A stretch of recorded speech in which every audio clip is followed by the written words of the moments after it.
عليهم غير المغضوب عليهم ولا الضالين.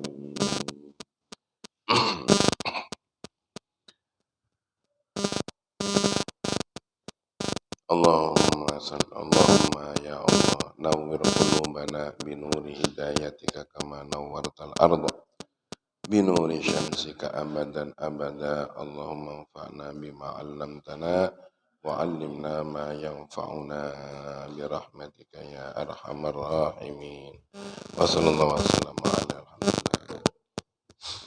اللهم صل على سيدنا محمد وأشغل الظالمين بالظالمين وأخرجنا من بينهم سالمين وعلى آله وصحبه أجمعين.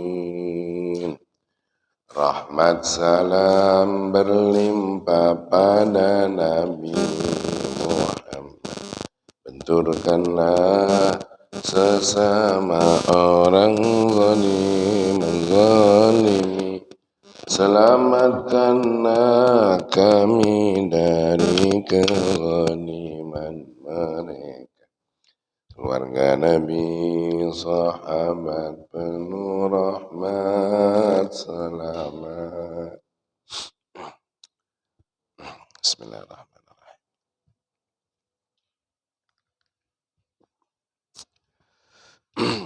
Kita teruskan kajian kita berkaitan dengan dilarang sesama muslim saling berseteru.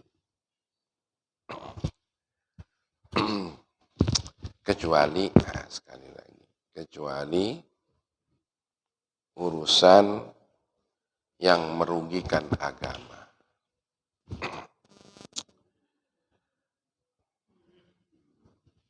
Karena mereka menganiaya, menzalimi, ya kita mesti lawan.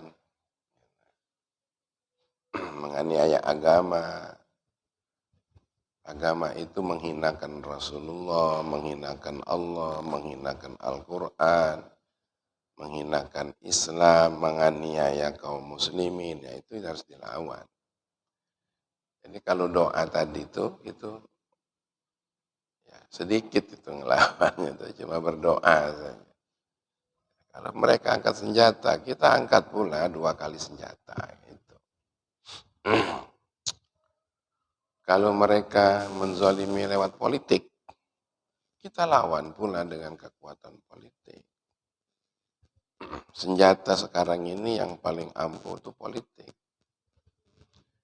Karena dengan politik itu akan melahirkan produk-produk kehidupan, baik menguntungkan maupun merugikan.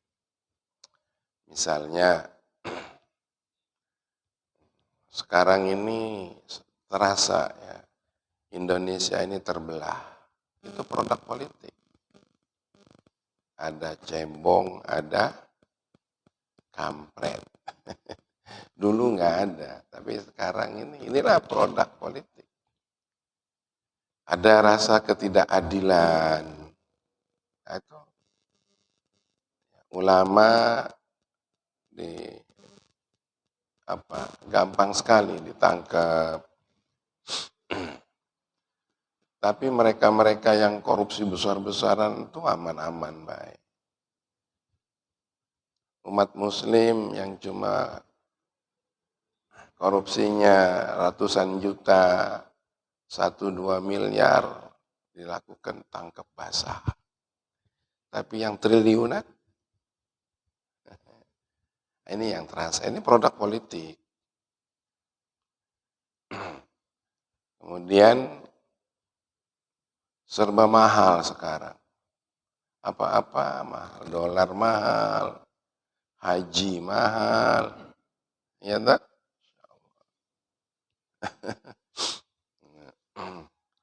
Makanya Ustaz Latuhar belum nak berangkat haji itu. Karena segala mahal, nunggu murah ya Ustaz ya. Nanti murah. Asal politiknya memproduk murah. Kok bisa bayi? Boleh saja coba perbandingan ke Malaysia. Ya kan? Malaysia jauh lebih murah biayanya dibandingkan. Kenapa? Ya sekali lagi produk politik. Merasa tidak aman sekarang ini. Fitnah kemana-mana. Penculikan anak, segala macam. Itu juga harus hati-hati ya. Karena belum tentu itu jangan-jangan fitnah. Konon di Lubuk Linggau ini ada mobil yang dirusak. Orangnya digebukin. Padahal mereka pedagang sepatu dari Garut. Difitnah katanya sebagai penculik. Ini hati-hati ya, hoax. Ya ini yang terjadi sekarang ini. Mengapa tidak buru-buru ditindak?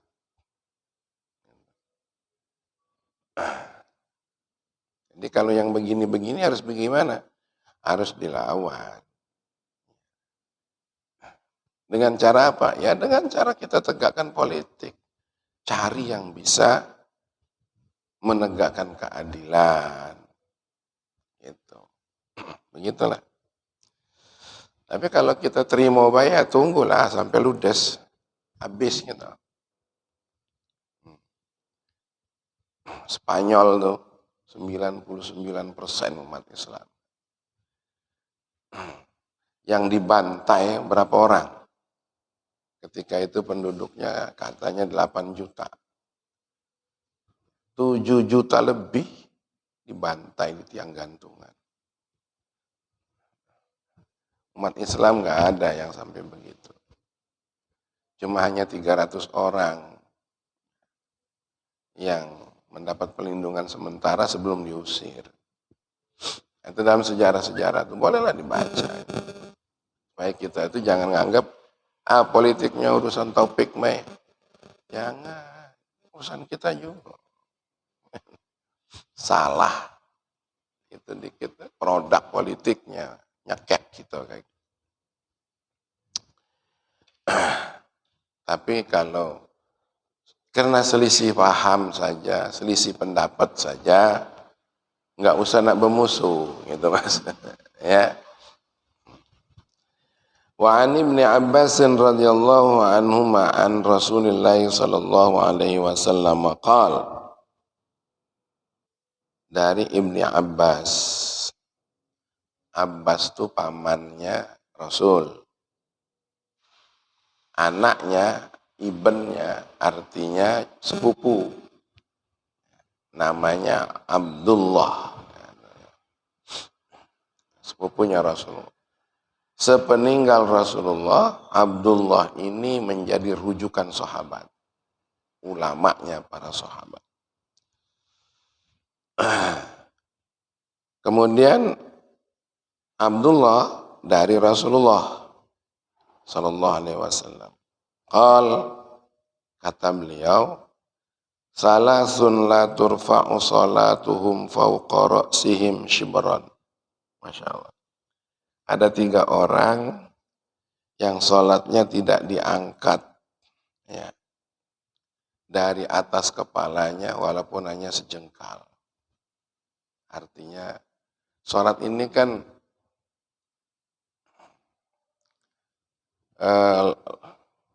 laksana malaikat. Berupa doa-doa kita itu menjadi makhluk Allah yang terbang. Terbangnya itu kalau sholatnya berjamaah sampai 27 derajat. Kalau berjamaah 27 derajat itu 1 derajatnya perjalanan 500 tahun.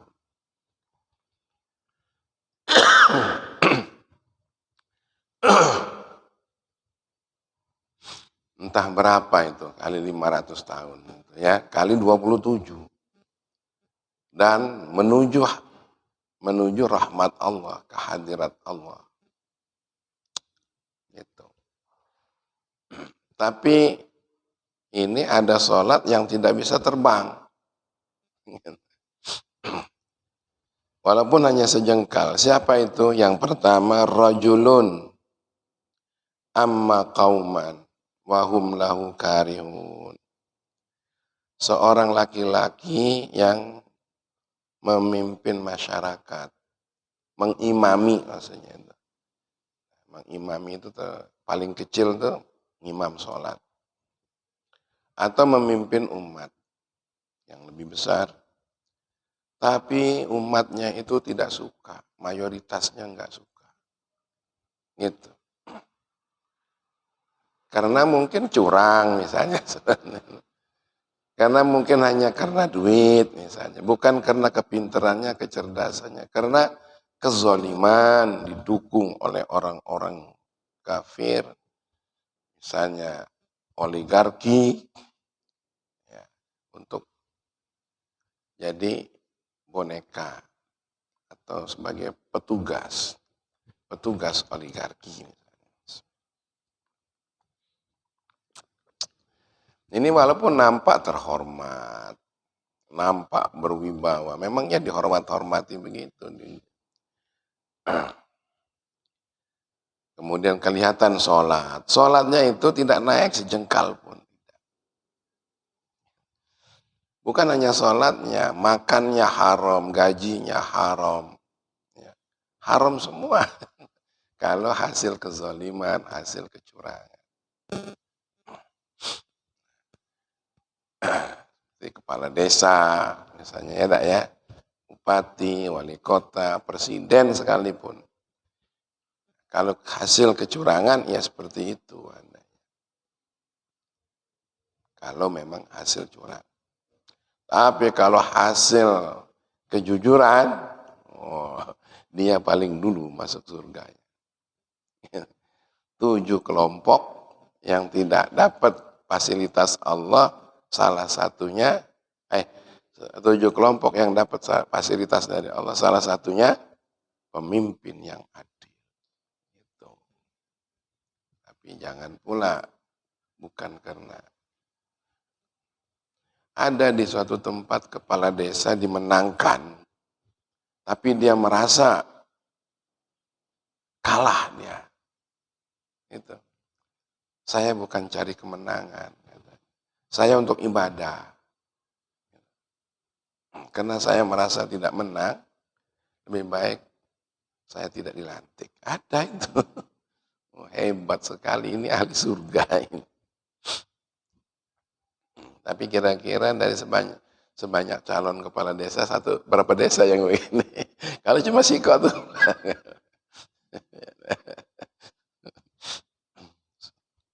Yang kedua, wa mra'atun batat wa zawjuha anha sakhitun. Sakhitun. Perempuan yang tidur dalam satu tempat, sementara suaminya tidur di tempat lain dalam keadaan murka. Masya Allah. Itu. Padahal perempuan ini rajin baca surat Yasin. Rajin baca Quran, doanya rajin, murah dengan tetangganya membantu, tapi dengan lakinya memusuh. Gitu. Sholat tahajud aja kapan ada lakinya dipanjangin, kata Ustaz Taufik. Padahal lakinya baru pulang dari dinas setelah seminggu. Yang mana kira-kira Pak Yul? Ngurep sana, nguleng sini, nungguin bini. Bininya masih tahajud.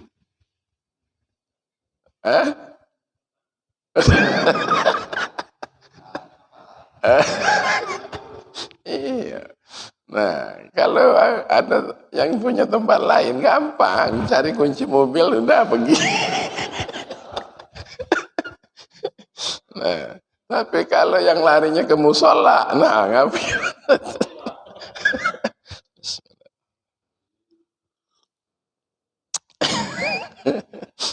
Iya, Masya Allah, tersiksa lah suami begitu, ya enggak ya, zalim istri, kecuali dianya punya uzur, lagi haid, atau mungkin lagi sakit. Laki-laki juga harus paham. Jangan main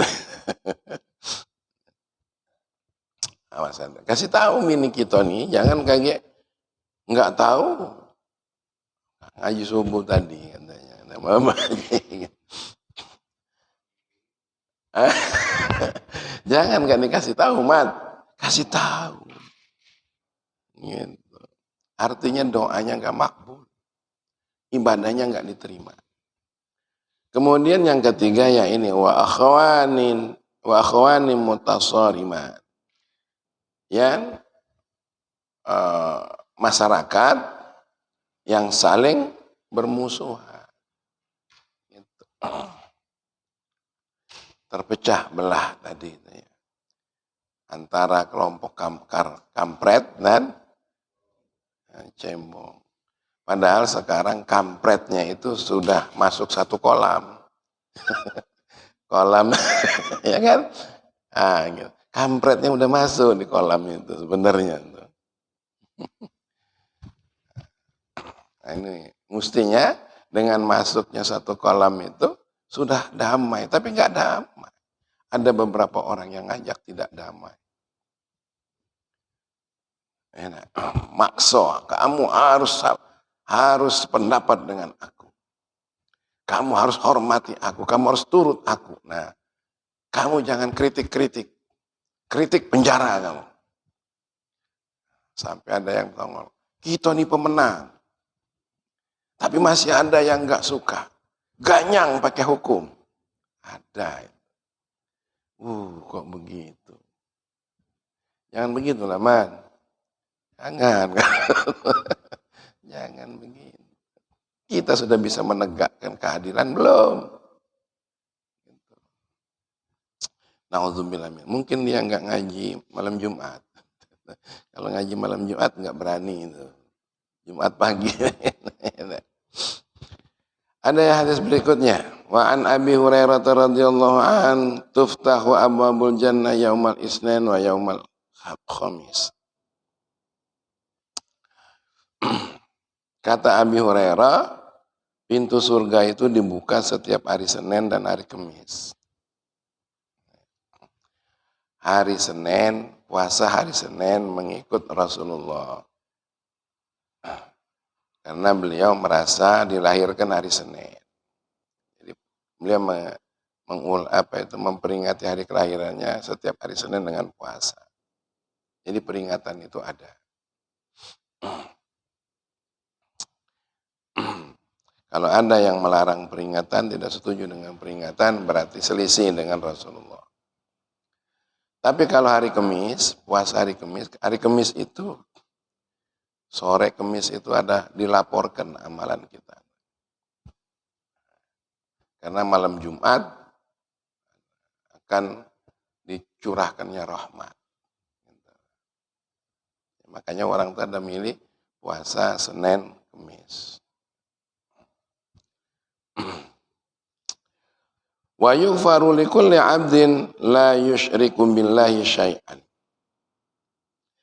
Dan setiap hamba Allah itu bakal dapat ampunan dari Allah Subhanahu wa taala manakala dia tidak musyrik. Musyrik ini bukan berarti nyembah selain Allah saja. Tapi meyakini Allah serupa dengan makhluk itu juga musyrik. Misalnya Allah butuh makan. Allah butuh ibadah kita, butuh disembah. Enggak. Allah enggak butuh. Allah itu nyuruh kita ibadah untuk kita, bukan untuk Allah. Agar kita selamat. Dengan ibadah itu terutama sholat, sehat. Apalagi yang jalan agak jauh. Pak Yul, Pak Ari dari sana. Topik. Sehat kan? Sehat itu. Apalagi menjelang subuh jalan. Pak Haji Fitri, lebih jauh lagi ya Pak Haji Fitri ya. Nanjak pula ya. Nanjak lagi. Muter sini. Jauh juga, ya enggak? Kalau Pak Razik nggak jauh nih ya di sini, ya enggak? Malah saya yang paling dekat, pakai motor lagi. Masya Allah itu spot, ya, tapi disia-siakan oleh Allah. Langkah demi langkahnya, langkahmu ke masjid, langkahmu ke masjid, istirahatmu di masjid, ibadahmu di masjid, melarikan diri dari istri ke masjid. Hah? Ada tuh, daripada bertengkar baik katanya, masuk masjid. Cuma jangan kaki lagi kesel-kesel malah ngambil pukul bedog. Pukulin bedog belum waktunya. Ya, seperti itu. Kecuali rajulun kana bainahu wa baina akhihi syahna. Kecuali orang yang antara dirinya dengan orang lain itu syahna. Syahna itu saling benci membenci, saling olok mengolok, saling menohok. Membenci dalam urusan pribadi. Kalau membenci dalam urusan yang ada hubungannya dengan merugikan agama tadi, itu bukan benci, Mak. Ya, itu namanya, ya itu mula, kalau benci nggak boleh. Tapi menyikapi sikapnya itu yang mesti.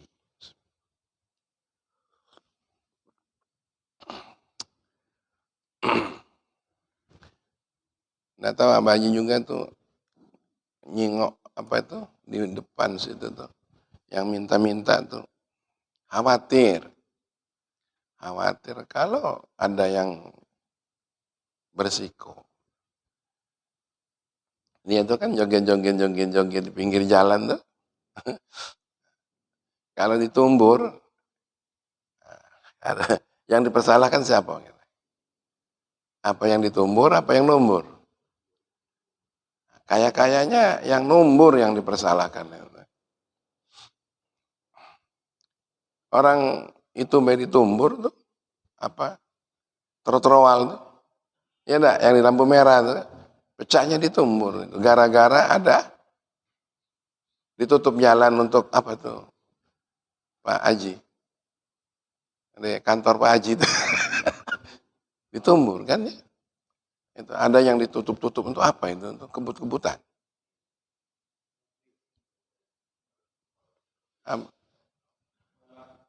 Balapnya kalau Abah Haji mah kebut-kebutan bela. Sekedar kebut-kebutan. Kalau balap motor, yang itu ada balap motor juga tuh. Oh beda. Oh itu ya. Bukan, beda lagi ya. Iya. Orang berduit, ya, lagi main-mainan, ngebuang-buang duit. Buang-buang duit kan itu. Oh, segala macamnya mahal. Ditonton oleh orang yang tak berduit. Inilah gawe kita nih, produk politik. Bahkan yang tidak berduit suruh bayar pula. Iya bayar karcis.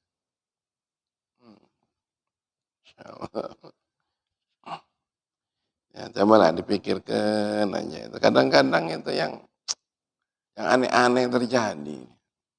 Memang kata Allah, kalau kamu tidak mau dengan saya biarkan kamu dengan syaitan. Kalau kamu tidak mau nurut sama saya, kamu akan nurut sama selain saya. Siapa yang diturut? Syaitan.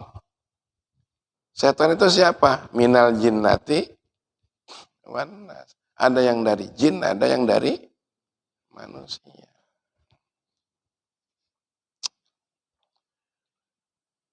Fayuqalu, maka dikatakan anziru hadzaini hatta yastaliha. Hadis riwayat Muslim. Gitu. Coba perhatikan oleh kamu semua. Gitu. Sampai keduanya itu menjadi baik. Jadi mestinya memang kalau ada yang berseteru begitu juga tuh harusnya diperhatikan, ditemukan. Hadis berikutnya, idza kanatil hujrah lillahi falaisa min hadza bisyai'in. Kalau memang besron bahasa kita itu, ada keretakan seperti tadi itu, karena lillah, karena untuk Allah, falaisa min hadza bisyai'in. Itu tidak masalah. Gitu. Yang kayak tadi itu.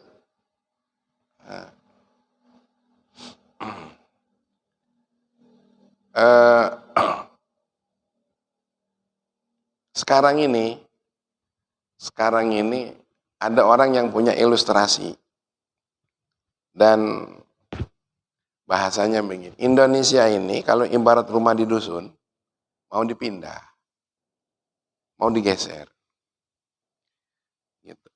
Dari Pancasilais menjadi non Pancasilais. Gitu. Kalau non Pancasilaisnya itu adalah yang bersifat religius masih mendingan. Tapi ini dilawan kenceng sekali. Tapi akan digeser kepada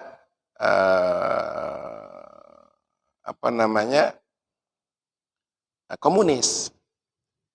Akan digeser ke arah situ.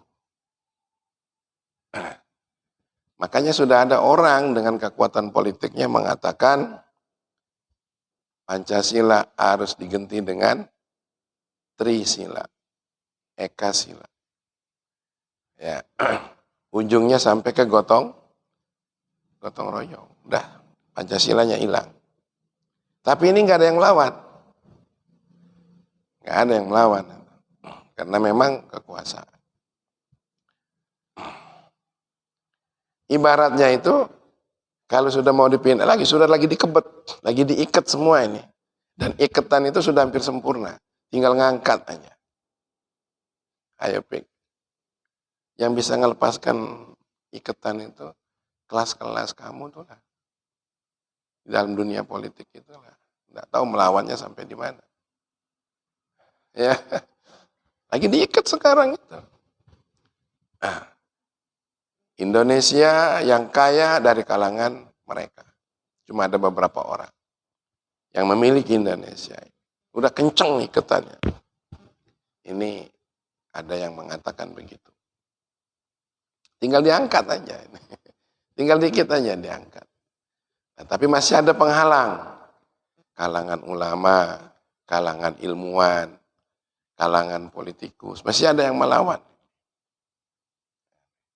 Jadi masih belum diangkat. Sebentar lagi diangkat.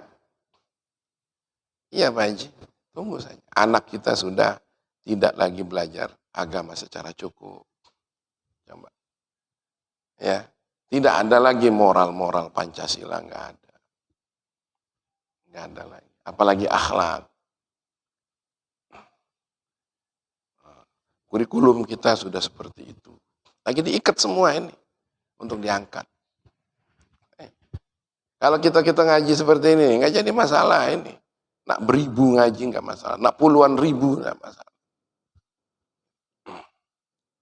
Yang paling bermasalah, kalau keberlangsungan dia di bidang ikat-mengikat itu tidak terus. Itu yang jadi masalah. Ini perlu dipahami oleh kita. Apalagi ikatannya. Semua agama sama. Nah, ini lagi ditanamkan. Islam itu tidak adil. Pembagian waris saja laki-laki sama perempuan. Lagi digembor-gemborkan semua. Nah, kita juga nggak tahu pelanggaran-pelanggaran HAM itu kok mentok sampai tahun 65. Padahal tahun 48 banyak sekali pelanggaran HAM ya. Tapi itu kenapa nggak disebut, Bek? Kan ulama yang dibantah itu di Madiun ya. Di Madiun. Santri ratusan. Apa enggak disebut? Pakan rakyat yang impor beras ditenggelamkan di Laut Jawa. Sehingga rakyat menderita kebutuhan makan. Kenapa hal-hal itu enggak disinggung? Mentok sampai tahun 65 ke bawah. Jadi 65 ke sana itu, ke atas itu seolah-olah tidak ada pelanggaran HAM. Nah, ini hebat juga. Itu mengikat lah tuh, tinggal tadi angkat aja.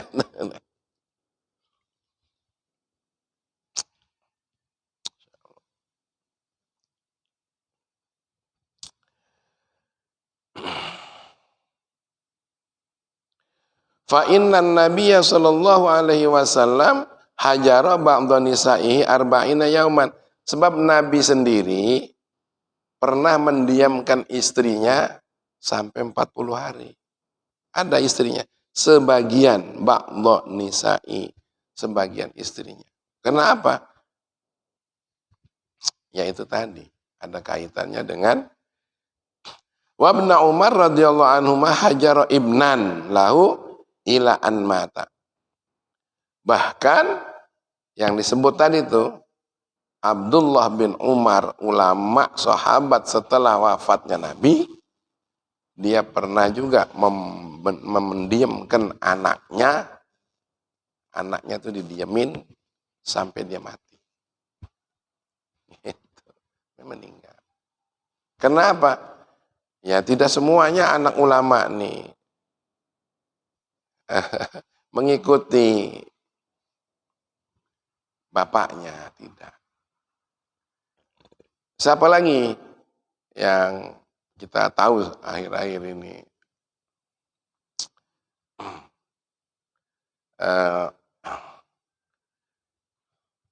Sayyidina Umar punya anak.